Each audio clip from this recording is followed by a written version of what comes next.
Life ரொம்பவும் மிராக்கிளானது. எது எப்போ என்ன நடக்கும்னு தெரியாது.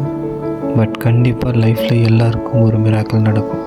அதுதான் அந்த ஒரு நாள்.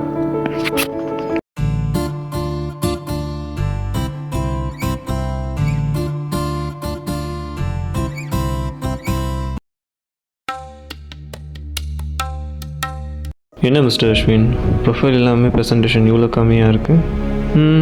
சரி, okay Ashwin, we will call you back.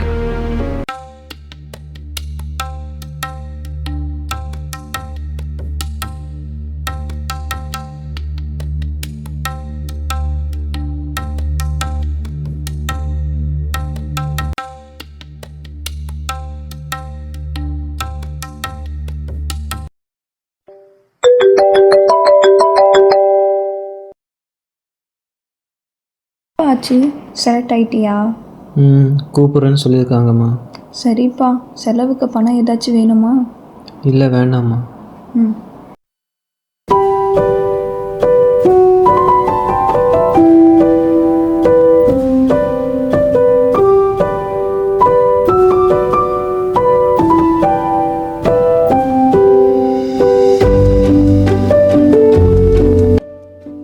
Interview ரிஜெக்ஷனா?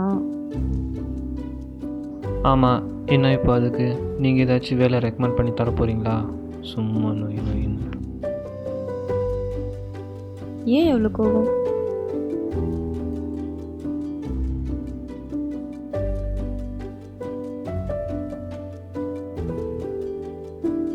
அப்பாவுக்கு ஆக்சிடெண்ட் ஆச்சு. ட்ரீட்மெண்ட்டுக்கு 15 லட்ச ரூபாய் கடன் வாங்கினேன். அம்மாவுக்கு தெரிஞ்ச அட்வொகேட்னு சொல்லி கேஸ் போட்டாங்க. அது 4 வருஷம் ஆயிடுச்சு. ஒன்றும் இல்லை. கடைக்காரன் வீட்டுக்கு வந்து கட்டுறான். என் ரூம் ரெண்ட்டுக்கு கொடுக்க கூட காசு இல்லை. இதோ பேக்கெட்டில் வேறு 50 ரூபா தான் இருக்குது.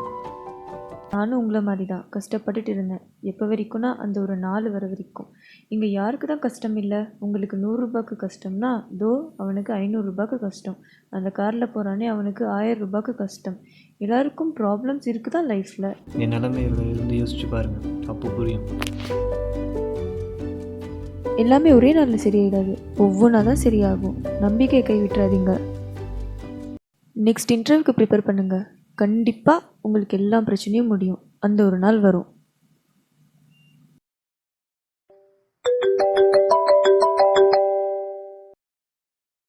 கண்ணா, அட்வொகேட் ஃபோன் பண்ணியிருந்தாருப்பா. என்னவா, நெக்ஸ்ட் இயரிங்க அதானே? இல்லைப்பா, கேஸ் ஜட்ஜ்மெண்ட் வந்துடுச்சு. Insurance amount sanction ஆயிடுச்சான்.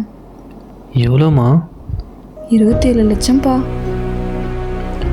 பார்த்தீங்களாங்க, லைஃப்பில் ஒரு மிராக்கிள் நடக்கும்னு சொன்னேன்ல, அதாங்க இது. உங்கள் வாழ்க்கையிலும் அந்த ஒரு நாள் வரும்.